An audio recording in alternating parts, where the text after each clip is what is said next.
vienoj vietoj čia sukoncentruota bus daugiausiai proto.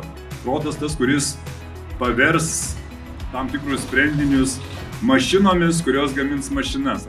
Klaipėdos rajono šitą teritoriją, 170 hektarų, taps moderniausių Lietuvoje industrinių parko. Kad tai įvyko, aš labai džiaugiuosi. Ačiū visiems.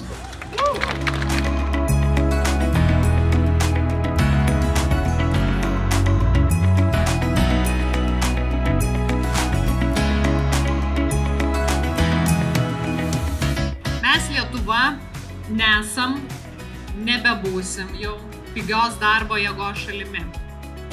Mes esame žinių ekonomika. Mes savo turtą, vertę, pinigus, gerovę kuriamės iš savo proto. Ir tokia gamykla yra šiandien Lietuvos veidrodis.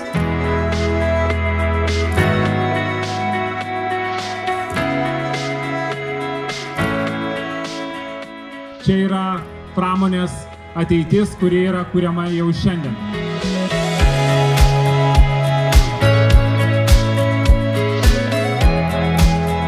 Tokio lygio moksliniais tyrimais grįstą centrą ir gamyklą atidaro lietuviška kompanija yra daug didesnė šventė.